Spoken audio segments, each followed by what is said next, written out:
Hello, this is David and welcome to episode number 31 of Make Me Proud, the YouTube series documenting my campaign to become a better sprint swimmer. And in this episode, I'm going to be taking a look at the newly released qualifying times for the Swim England Masters Nationals Short Course Championships 2023. That's right, we are now less than 3 months away from the biggest competition for Masters in the UK, and as such, information is starting to be released with regards to the competition from Swim England. Therefore, I just thought I'd take a look over the qualifying times just to determine what that means for me. So if you would give this video a like, I would very much appreciate it. And remember to subscribe to this channel so that you don't miss out on any further episodes. Otherwise, without any further ado, let's dive right in to today's video. So before we take a look at the qualifying times themselves, I thought I'd just give a brief explanation as to how the qualification system works. So with regards to qualifying times, there are two sets of times to achieve: a phase 1 qualifying time or a phase 2 qualifying time. Now, the phase 1 qualifying times are a lot harder than the phase 2 qualifying times and essentially guarantee you entry into the competition.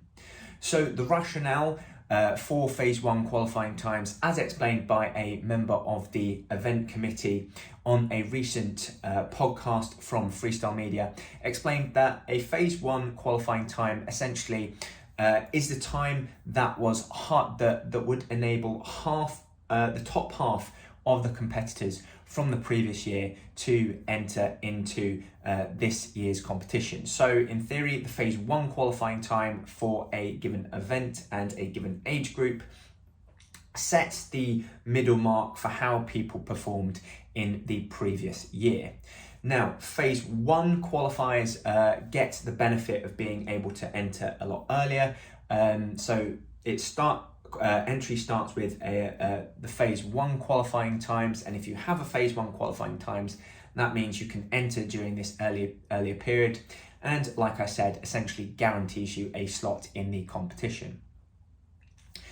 Phase 2 qualifying times then set the lower limit for the time that you need in order to be able to swim in the competition regardless. So this is the absolute limit of the time that you need to swim faster than in order to be able to compete at Masters Nationals. And again, this differs per age group category and per event. So these differ depending on the various conditions that are set. Now, phase 2 qualifying opens after phase 1 qualifying, and it's a little bit of a rush to get into the system on time to ensure that you book your place for Masters National. So ideally, you'd like to be within the phase 1 qualifiers because ultimately it guarantees you that place. However, if you don't get a phase 1 qualifying time, there's always a chance under phase 2. However, you can't quite guarantee it, and you need to be sat there on the entry portal on the day that it opens to make sure that you get the event that you want to swim in. So despite having swum at Masters Nationals 4 times, I am yet to actually achieve a phase 1 qualifying time across any event.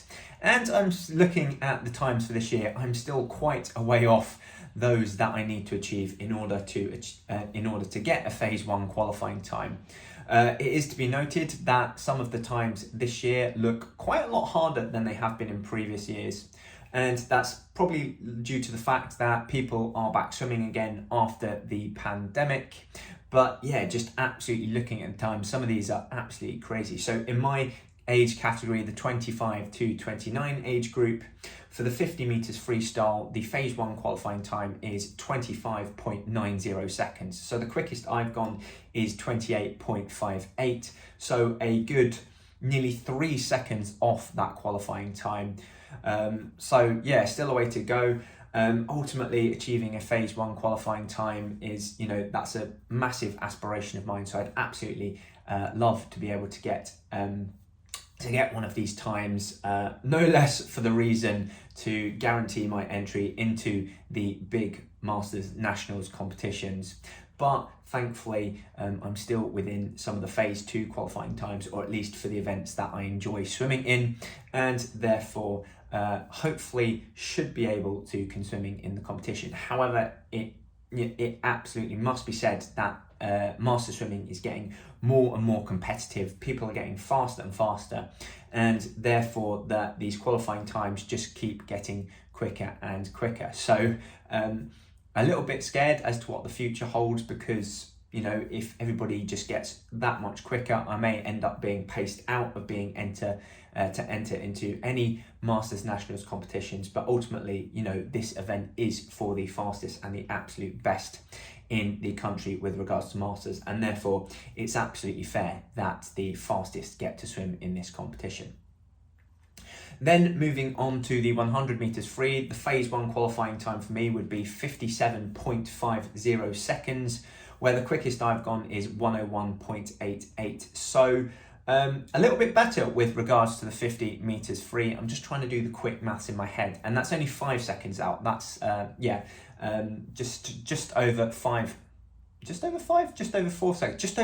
seconds out with regards to that time. 4.38 seconds out. So with regards to the 50 meters free, I was 3 seconds out. So double that 3. That would mean for the 100 meters freestyle, I'd probably expect to be about 6 seconds out. However, only 4.3 seconds out in the 100 meters free. So that would ultimately say that I'm a better 100 meters freestyle swimmer than I am a 50 meters freestyle swimmer. So that is probably the one that I'm going to crack first, if any at all.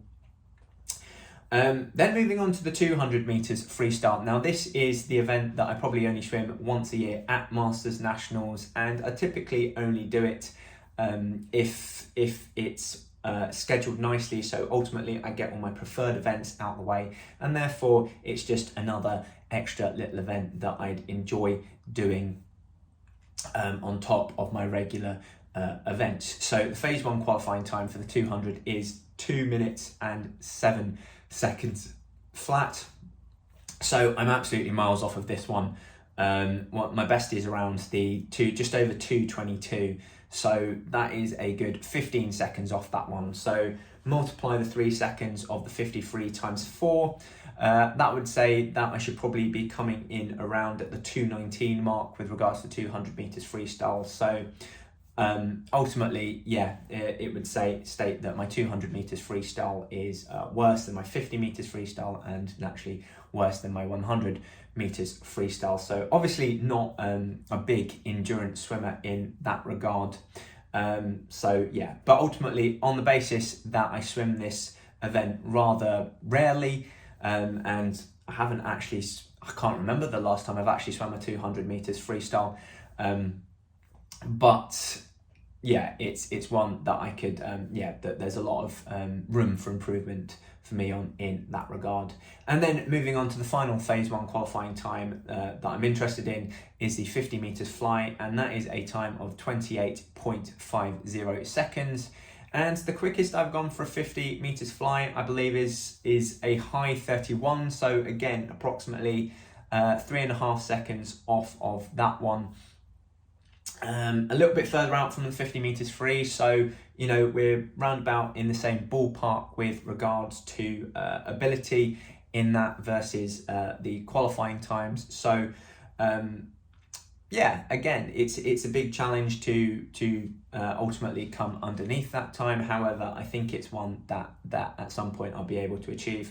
However, saying that, next year I have the benefit of going up an age group into the 30 to 34 age group, and some of these qualifying times start getting a little bit nicer. I say that not all too much nicer looking at the times right in front of me here. I'm only getting about an extra 0.5 seconds in the 50 meters free and 50 meters fly, so that still represents a significant challenge. And similarly, if ultimately I was to hold my pace in the event as I got older, I would achieve a 50 meters freestyle phase 1 time once I'd hit the 55 to 59 age group. So a good 30 years off of that one. 100 meters freestyle, I'd achieve it in the 50 to 54 age category. And similarly with the 200 meters freestyle and the 50 fly. Where have we gone? Yeah, again, that's the 50 to 54 age category there if I were to hold those times. So I'm quite far off a phase 1 qualifying time. Next year these will start to get nicer for me, but still they don't get nice enough to just allow me to maintain where I'm at and then automatically achieve a phase 1 qualifying time, unless I'm prepared to wait 30 years for it. Yeah, not willing to do that, and so yeah, ultimately I just need to start getting better at these races. Then moving on to the phase 2 qualifying times for Masters Nationals, and looking at the 50 meters freestyle, I'm getting awfully nervous with regards to this one in my age group, because the phase 2 qualifying time is 29.70. That's getting a little bit close to the 28.58 that I set this year in April, prior to which I actually swam a time of my best time was 29.33 seconds, and you know that's within 0.4 seconds. So this is that's getting a little bit too close for comfort for me. And in fact, I wouldn't have swum that 29.33 had that 29.70 qualifying time been there before, because I typically swim my best times at Sheffield at Masters Nationals. And yeah, it was the very first time that I went under 30 seconds at Masters Nationals, where I think it was a 29.64 or thereabouts. Yeah, but my previous time before that was probably about a 30.4 ish outside of Masters Nationals. So wouldn't have made that sub 30 time prior to this. So that's yeah, a little bit scary in that regard. However, thankfully I'm on the up. I'm starting also to get older, and so these qualifying times are going up. So again, I need to worry about it a bit less in that regard. However, still very close for comfort in the 50 meters freestyle. Moving on to the 100 meters free, and the qualifying time is 107.20. So this is nice and comfortable. I achieved this in pretty much every gala nowadays, regardless of the sophistication of the equipment and the pool. So not too worried about that one. I've got the time anyway, and for all these times I've got the time anyway, so not too worried about that. But just for future competitions, yeah, just making sure that these aren't getting too low as to mean that I can't actually swim the event at Masters Nationals. Best time is 101.88, so comfortably 5 seconds within that qualifying time. No real issues there. Happy with that one, and yeah, you know, looking forward to it. Hopefully going to go under 60 seconds this time around. Then the 200 meters free, because the endurance events, yeah, they just give you more wiggle room in that regard, really. So best time is just over 2:22, and the qualifying time for this is 2:35. So well within that qualifying time, and again would typically achieve under a 2 minutes 30 seconds, regardless of the sophistication of the blocks and pool in that. So not all too worried about the 200 meters freestyle. Then moving on to the 50 meters fly, and again this qualifying time has dropped significantly to go down to a 32.3, and actually this is the one that I probably need to be most worried about in this regard, because I have been a 31 point in the 50 meters fly. However, that wasn't until April of this year in Scotland, in actual fact. So if I was going off of last year's Masters Nationals time that I swam, I wouldn't be swimming in the 50 fly this year. And similarly, had I not gone to Glasgow this year and worn my Mizuno swimming trunks and actually got those quicker swimming times, yeah, I would not be swimming the 50 meters fly this year. Simple as. I've been under 32.3 twice, both times with those Mizuno swimming trunks. So this is getting very close for comfort, and is probably an event that I'm scared of missing out on. However, Thankfully, I have done that this year, and so I can swim that 50 meters butterfly.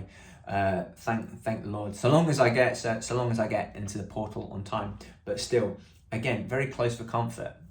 So yeah, that is how things are looking with regards to phase 2. So those how things are looking with regards to qualifying times for Masters Nationals, and across the board, I have to say that things have gotten a lot more competitive this year.